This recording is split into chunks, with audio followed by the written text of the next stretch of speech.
Welcome to the Strong Roots Podcast. My name is Kristin Hill, and we are in an Enneagram season. And what the Enneagram is, it's a really popular personality test. And what we want to do throughout this season is to show you how uniquely you are made in God's image through each personality type that they lay out. So get ready to learn more about yourself and others through this podcast. Welcome to the Enneagram season. We are here with Elizabeth, and she is a 6, which is called the Loyalist. And I want to let you guys know what that actually is. 6s are concerned with the common good. They are also a number that is deeply committed to loyalty. So I cannot wait to pick your brain because she is an amazing 6. You ready? I'm ready. Okay, so first question. What do you wish people knew about 6s? And do you feel like there are any misconceptions? So the biggest misconception of a 6 is that we're always scared.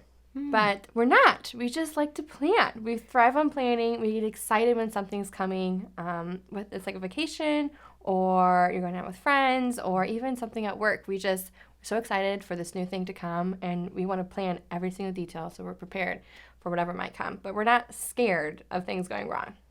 So why do you think people feel like you're scared? I think people think we're scared is because we have like a purse full of like ibuprofen and Band-Aids and Yes. extra water bottles if someone gets thirsty, granola bars if you get hungry, stuff like that. But it's not that we're preparing for the world to end. We're just preparing to have the best time that we could. That's awesome. When do you feel like this started manifesting in your life? Thinking back, I know I definitely did this in high school. I was on a cheer team, and I was the one that had like the extra hair ties and 2 bottles of hairspray and 2 deodorants. So like if anyone needed one, we could all share. Extra brushes, all that stuff. So that way we could all share and make sure that we had a really good time.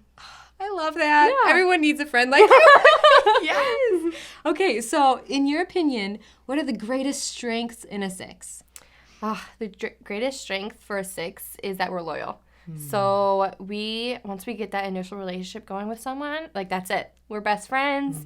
I immediately am willing to take a bullet for that initial person that wants to get that relationship going.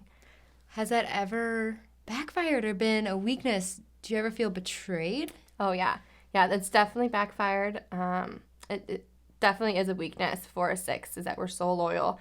I think there's been times when I've watched 6s that literally the whole world is on their shoulders, but they committed to bringing a casserole to someone for dinner. And no matter what's happening, that the world is in fire, but they're still going to bring that casserole to whoever it is that they promised to that day. So that is an amazing trait. What does loyalty mean to you?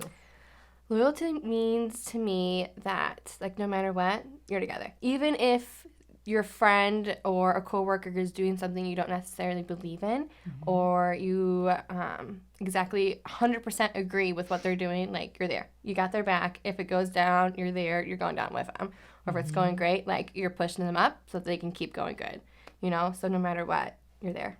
Do you feel like, because loyalty is such an amazing characteristic, do you find yourself befriending other 6s, or do you feel like not so much? Not so much. I feel like, at least for myself, I'm always befriending other people. Yeah.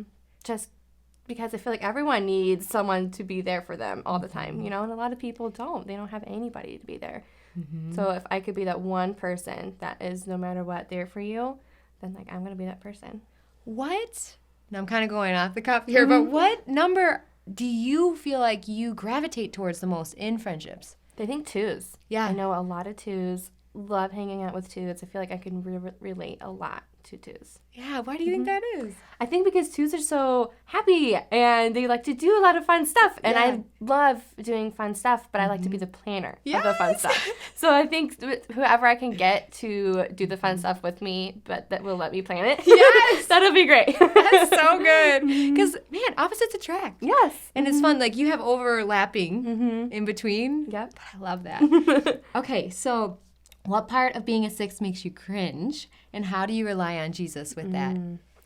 Being a 6 makes me cringe because, well, again, planning can totally backfire. You can spend hours and hours planning, and you think it's going to go great.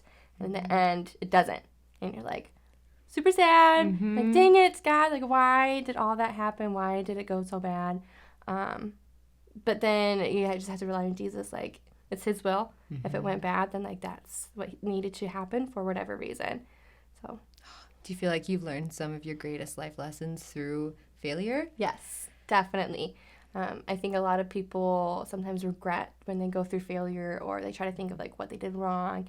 But I just try to remember it wasn't necessarily because I did something wrong. It was more of, like, Jesus had to teach me something through the wrong. That's good. Oh, love that. So how does being a 6 affect your relationship with others and with Jesus? Like, where do you thrive and where is it a struggle? I think, that's a good one. So I think, like, when you're 6 and you have a relationship with others, is you're so loyal. Even if they're hurting you, or even if they're doing a lot of things that you don't agree with, totally goes against your beliefs, or it just hurts you. But you had the relationship with them, and you don't want to leave them. You don't want them to hurt themselves or hurt other people, so you're still there with them. And I think when I get hurt, in turn, I turn to Jesus to like repair that hurt, to understand why it happened, or what Jesus is teaching me through it. So I think that's awesome that in the end I get to talk to Jesus and I get to figure out like what he's wanted me to do with it. Because you have to rely on Jesus, because I feel like that is such a reflection of God. Yes. Is you're never too far. You're never too broken. Like he is so loyal. Right. And he never leaves us. Yes. And so that is, but in order for you to be healthy in that, you can't do it without him. Right. Have you ever been unhealthy and done that? Yes. How did that turn out?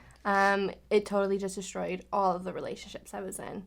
I think when you're loyal too much to one person and you're not bringing Jesus into that relationship is when you start having to lack in other relationships. You start lacking, and when Jesus isn't there, then it's just a snowball effect of bad stuff happening. So I think when every relationship, you got to bring Jesus into it for the good and the bad. How in your life do you bring Jesus into the middle of it? For me, I have intention. Every day that I go through, I wake up and I'm like, Jesus, you have the day. I spend time with him. I bring him into my heart. And I know what I'm going to do that day. So if I know I'm having a meeting, or if I know I'm meeting with friends, or if I'm having a family dinner, I ask God, like, please come into this. Help me have intention.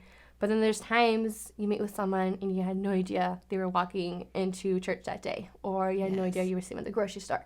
And so I think in that moment, I just think in my head, like, Jesus, come down, come into my heart, and especially when it's a struggle. You just got to say, Jesus, you got to come into this. Tell me what to say right now. It's so good. And so it is an every moment, every minute, every day thing.